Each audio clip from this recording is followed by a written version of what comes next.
होता है कि जब जब भी पार्टी हुकूमत में आती है तो पार्टी गवर्नमेंट में आने के बाद जो लोग मंत्री बनते हैं या एमएलए बनते हैं अब पार्टी से हेडक्वार्टर से दूर हो जाते हैं। लेकिन मेरे कायद और जम्मू कश्मीर नेशनल कॉन्फ्रेंस के प्रेसिडेंट डॉक्टर फारूक अब्दुल्ला साहब की ये हदायत है हम सबको, ऑनरेबल चीफ मिनिस्टर साहब को भी और सावरी जितनी कैबिनेट है डॉक्टर साहब ने सबको हदायत दी है कि आपने नवाब सूब में यहाँ कश्मीर में बैठना है और जम्मू में शेर कश्मीर में सारे जो कैबिनेट हैं इंक्लूडिंग ऑनरेबल चीफ मिनिस्टर साहब को सबको डायरेक्शन है डॉक्टर साहब की कि आप लोगों ने अलग अलग टाइम में हमारे जो प्रोविंशियल प्रेसिडेंट हैं दोनों जगह नवाब सूब में यहाँ कश्मीर में शौकत साहब और जम्मू में रतन लाल गुप्ता साहब दोनों को वहाँ जाके वो टाइम फिक्स करेंगे कौन कौन सा दिन हमें अलाट होगा उसके मुताबिक हम आएंगे। और लिहाजा आज मेरा जुमे के दिन बड़ा पवित्र दिन है। उस दिन मेरा आज नवाब सूब में मेरी डेट थी यहाँ आने की और मैं यहाँ आया और मेरी खुशनसीबी है कि पहला दरबार जो मेरा लगा आफ्टर डिप्टी चीफ मिनिस्टर बनने के बाद और वो जुमे वाली दिन लगा और ये यहाँ से लगता है कि मेरे रब की काफ़ी मेहरबानियाँ हैं। तो लिहाजा उसी सिलसिले में आए हैं, डेपुटेशनों को मिले हैं, अपने जो वर्कर जो जिनको सेक्रेटरीट में पहुँचना मुश्किल होता है क्योंकि आपको पता है कि वहाँ सिक्योरिटी के काफ़ी पाबंदियाँ होती हैं, तो उन जो छोटे गरीब वर्कर हैं वो नहीं पहुँच सकते, तो उनका यहाँ ईजिली पहुँच सकते हैं। तो वो पार्टी एक कोऑर्डिनेट करती है हमारे पूरे जम्मू, जैसे जम्मू सूबे में भी और यहाँ कश्मीर सूबे में भी। और आज कश्मीर सूबे के अंदर जैसे पार्टी हेडक्वार्टर में कोऑर्डिनेट हुआ, अलग अलग लोग आए, कुछ इंडिविजुअल थे, कुछ डेपुटेशनों के रूप में थे, मिले, उनकी बातें सुनी और कुछ चीज़ें जो हमारे यहाँ से हो सकती थी मैंने डायरेक्शन दी और कुछ चीज़ें सेक्रेटरीट में जाके उनका हल करेंगे। और ये खाली ये नहीं कि लफ्ज़ों का हेर फेर यहाँ करना है, यहाँ अगर कुछ करने आए हैं तो एक ही मकसद है कि जिस मकसद से लोगों ने नेशनल कॉन्फ्रेंस की सरकार लाई है, जो अरमान लोगों के हैं, हम तो ये नहीं कहेंगे कि आसमान से तारे तोड़ के देंगे, लेकिन इतना ज़रूर कहते हैं कि जो पावर्स हमारे पास हैं, जो आज के डेट में इस यूटी के अंदर जो हमसे बनेगा, उमर अब्दुल्ला सरकार उस पर पूरा खरा उतरने की कोशिश करेगी। बंसें बहुत हैं, अब आपको पता है कि कुछ काफ़ी सारी रुकावटें हैं, बिजनेस रूल अभी नहीं आया, वो एलजी साहब के पास ही है और उम्मीद करेंगे कि जल्दी मिलेगा। और उम्मीद ये करते हैं कि हिंदुस्तान के प्रधानमंत्री साहब और हिंदुस्तान के होम मिनिस्टर साहब जो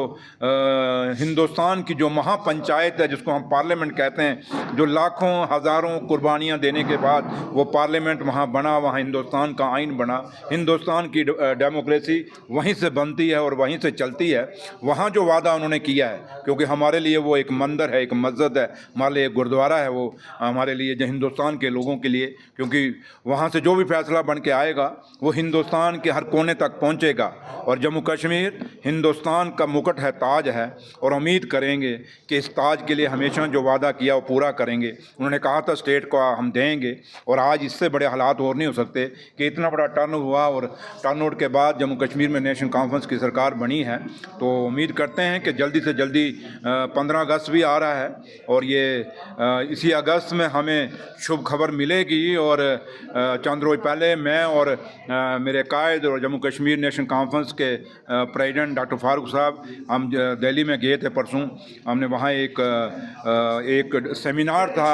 ऑन द स्टेटहुड और वहाँ हमने अपनी बात देश को बताई और देश का मीडिया वहाँ था और उस मीडिया ने हमने उनको एक ही बात कही। मैंने जब वहाँ बात चली तो मैंने कहा कि 4 मिलिटेंट्स ने जब ये बात कही, उसने अगर धर्म पूछा तो गोली चलाई, आपने वो बात चलाई, लेकिन जम्मू कश्मीर का बच्चा उस 22 रन के ऊपर जो हमारे मेहमान यहाँ मारे गए धरती पे आके जम्मू कश्मीर के लिए, पूरा बच्चा रोया जम्मू कश्मीर का। लोग सड़कों पे उतरे और अपने दुकानें बंद की, प्रोटेस्ट किया कि पाकिस्तान ने हमारे साथ, हमारे मेहमानों के साथ गलत किया। मैंने कहा देश के मीडिया ने वो नहीं दिखाया, वो दुख, एक दर्द हमारे दिल में ज़रूर है। उम्मीद करेंगे कि आप लोगों के, क्योंकि जो नेशनल मीडिया है वो एक पॉजिटिव रोल अदा करेगा। और जम्मू कश्मीर के हम अपने लिए स्टेट नहीं मांग रहे, नेशनल कॉन्फ्रेंस अपने लिए नहीं मांग रही। नेशनल कॉन्फ्रेंस क्योंकि ये कुर्बानियों से निकली हुई पार्टी है, ये वो तंजीम है जिसके मिनिस्टर शहीद हुए, एमएलए शहीद हुए, हमारे वर्कर शहीद हुए, हमारे डिस्ट्रिक्ट प्रेसिडेंट पर कितने, हमारे ब्लॉक प्रेसिडेंट शहीद हुए। ये शहीदों से बड़ा हुआ एक इतिहास है नेशनल कॉन्फ्रेंस का। और नेशनल कॉन्फ्रेंस हमेशा शेर कश्मीर शेख महमूद अब्दुल्ला से लेके आज तक, उमर अब्दुल्ला साहब और डॉक्टर साहब से लेके आज तक, हम एक ही बात पे स्टैंड है हमारा कि हम गरीबों का भला करने के लिए यहाँ हुकूमत में आते हैं। और हमारा मकसद रहेगा कि चाहे जितने दिन भी हम सरकार में रहें, हमेशा गरीबों के लिए लड़ेंगे और एक एक वादा जो हमने किया हुआ है लोगों के साथ अपने मैनिफेस्टो में उसको निभाएंगे। लेकिन वो वादा अगर बीजेपी हमसे मांगती है कि आपने जो मैनिफेस्टो में वादा किया है वो निभाएं, तो मैं बीजेपी की लीडरशिप को कहूँगा और उसके एलओपी को कहूँगा, भैया आपका वादा भी तो है स्टेट देने का, आप क्यों नहीं दे रहे? पहला वादा आपका है, आप अपना निभाएं, जो हमने निभाना है वो हम निभाएंगे, क्योंकि हम तो वादे निभाते आए और वादे के पक्के हैं। झूठ आप मारते हैं और उम्मीद यही करेंगे कि जो वादा आपने किया था कि हम स्टेट देंगे ये झूठा नहीं होगा, सच्चा होगा।